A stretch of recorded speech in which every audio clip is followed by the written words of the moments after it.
Welcome into the 15-minute weather. I'm meteorologist John Zeigler. Put a suit coat on. It's been a while. Like, wow, it's not that cold out anymore. Today is fantastic. I'm going to just, listen, we got really quiet weather. I'm going to rant a little bit later on just about fishing. I mean, I do a lot of fishing. People who don't fish, but maybe thinking about it, obviously for fishing opener, and maybe some ins and outs to help you out. Also Mother's Day, maybe you can help me out. If you have an idea, send it to me at Meteorologist John Zeigler on Facebook. I actually need ideas. I'm like, I could go the, buying flowers jewelry route, or is an experience better? I'm not sure. Okay, here's your forecast, then we'll dive into this stuff. 70 degrees today. It's in the 50s already, high 50s for most of us. It's absolutely gorgeous. I think I messed up. I haven't worn this in a while. There we go. All right, so today is stunning. High temperatures are going to be in the 70s or at least low 70s. We've warmed up into the 50s, high 50s already by midday, late morning. It's gorgeous outside. For fishing opener, and we have some graphics to show you. We'll talk about more in depth for the weekend and all the wind speeds you need to know for your fishing opener. I'll take you hour by hour with the wind speeds and wind direction so you can see exactly what we're dealing with, since wind is a big deal for a fishing opener. What I can tell you now, northwest winds at 10 to 15 miles per hour during the morning, winds in the afternoon 15 to 20. It is going to get on the breezy side Saturday. Rain chances 3 to 7 a.m. Really early. Again, a lot of people are going to be up at 5, 6 in the morning, so you may see a drop or two. Will not impact you. What will impact you Saturday is the wind. It's out of the northwest, consistent, no changing or subtle changes. Sunday, for the more important of the 2 days, Mother's Day, also had some great photos of all the moms out there. We got to share them on Kare Sunrise this morning, so that was nice. That's a good day. It's a cooler day. I would get a jacket, maybe a slightly thicker coat on, and then as we go into the afternoon, it'll get to the high 50s and then maybe just touch 60. I'd prepare for most of the day Sunday in the middle to high 50s. So again, more active weather, not picnic weather, right? Picnic, chilling outside and not sunbathing. If you're going to be outside, if you're going to be fishing on Mother's Day, put a jacket on, bundle up a little bit. Monday to me looks like the best day. Today and Monday are just absolute gems. The winds look a little bit lighter today at 10. Monday 5 to 10, great weather. Tuesday, every single time we get close to it, we're in a dry period. Every time we get close to our rain chance, it dissipates on the models and it looks like it's not going to happen. I think Tuesday we have a decent chance for a 1/10 of an inch of rain. That is not a lot of rain. However, it is rain. 72 on Wednesday, starting to get warmer, and then by the time we get to Thursday, really starting to rip here. When I say rip, I mean standard. How about average temperatures? If you blend every single one of these together, it's average. I think May is going to come in very seasonal. Start of the month is below average. This is pretty seasonal. I would say maybe a degree or two below average, and then seasonal. And then the end of the month is actually back above average. Okay, here's what you need to know. Lovely day here. Decent weekend. Got those few showers on Saturday.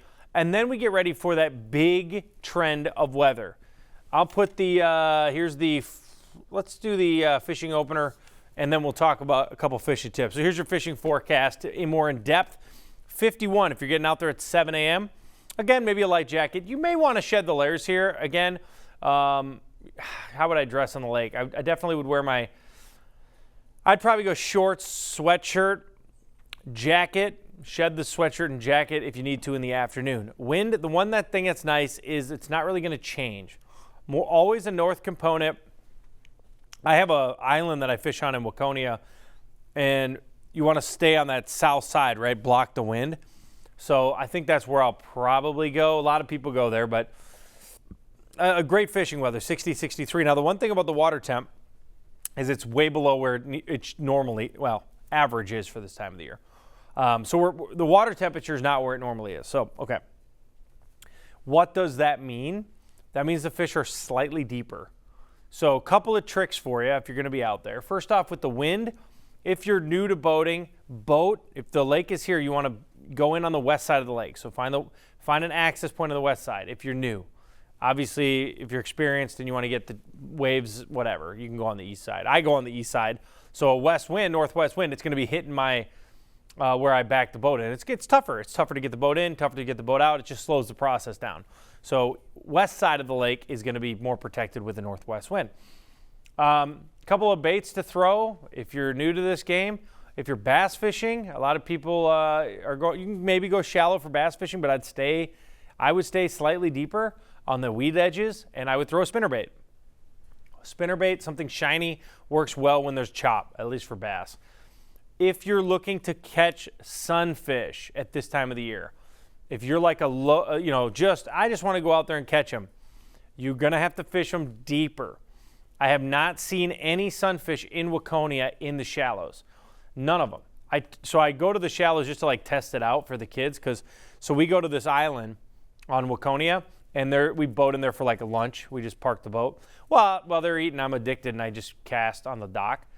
When it's June, I might catch 100 fish while they're eating lunch, because that's how many sunfish I can get to bite. Okay, we'll finish this thought, and I got a lot of other tricks. So they're not in the shallows, so you need to be in 8 to 12 feet of water. I've been catching my limit of crappies in about an hour and a half on Waconia in 8 to 12 feet of water. Now, obviously there are better spots than others, but if you literally go to 8 to 12 feet, you're going to have a chance to catch something. You have a chance to catch fish. A lot of folks just immediately get attracted to casting towards the 2 or 3 feet of water.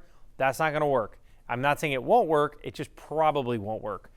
So 8 to 12 feet, that's going to work. Talking about bait. Most important thing about new anglers is they typically go with what?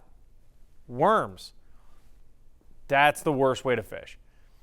I did that with my kids when they were 3 and 4, and I realized we don't catch that many fish. The fish just bite the bobber and they can't pull it in.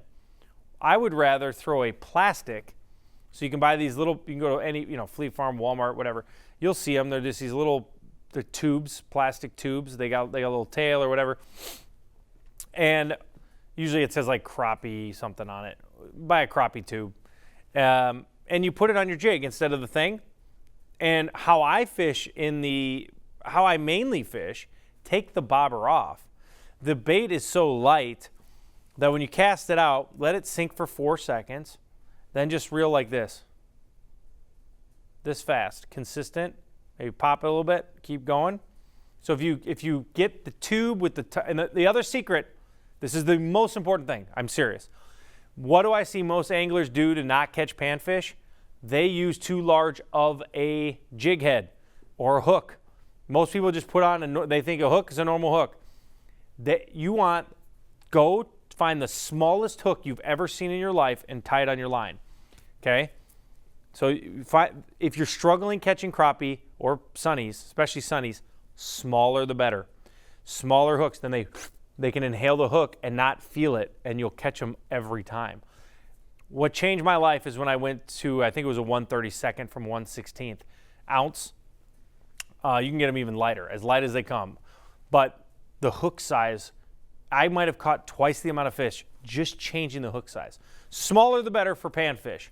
And then line is also very important. Not like when you get to professional levels. I'm not talking about like fluorocarbon or mono, whatever. Buy whatever you want.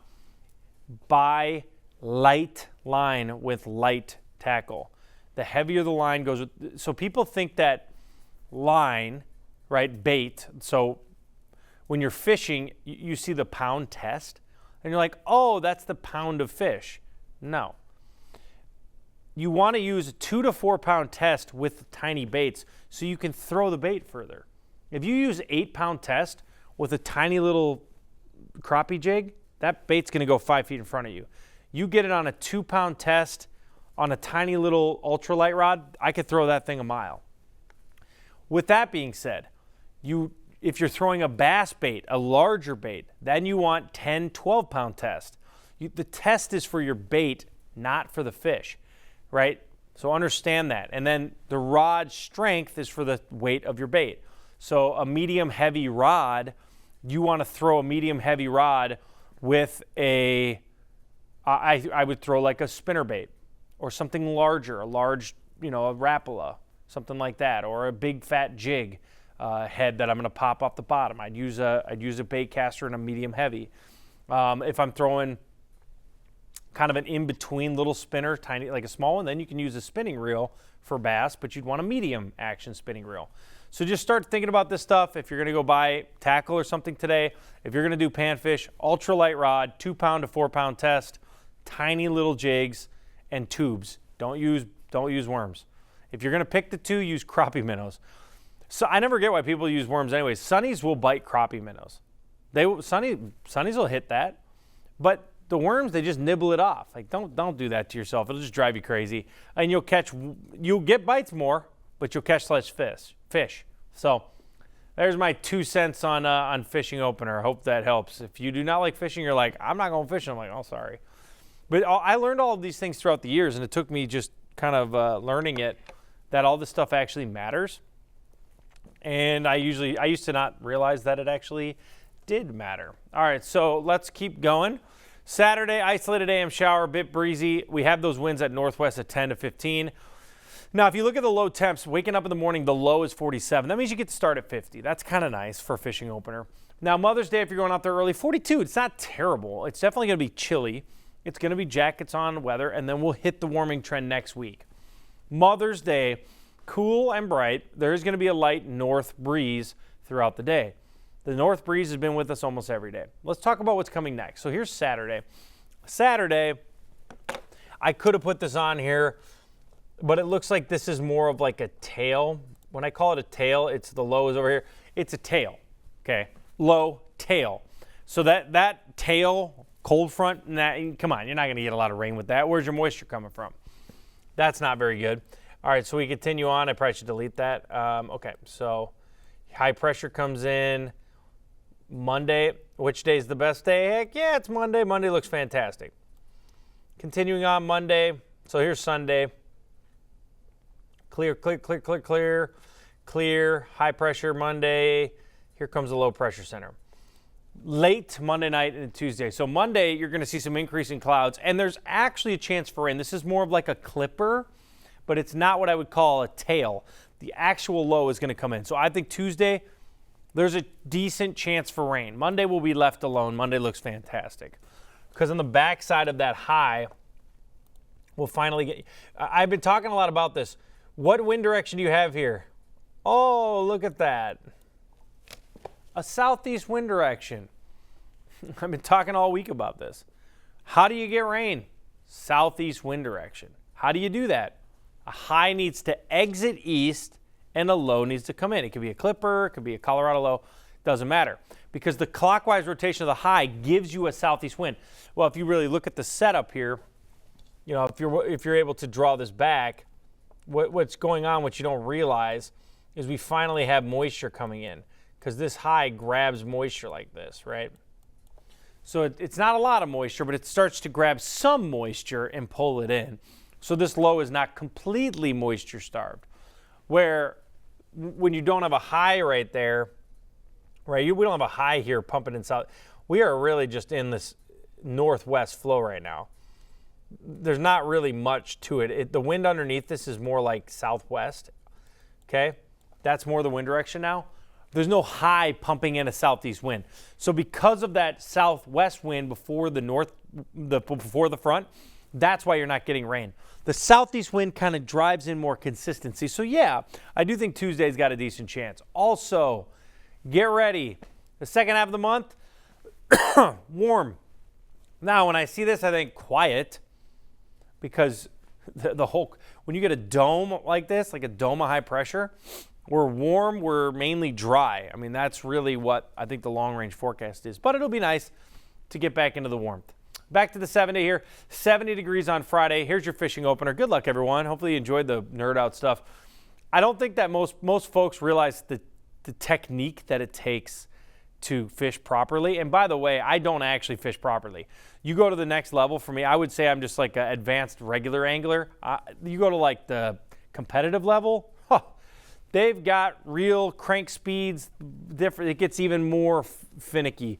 Those guys are pros, but I'm just talking the basics that I think you need to know for it. Either way, tight lines, good luck. 60 on Sunday, Monday, Tuesday, Wednesday, Thursday. We start a warming trend.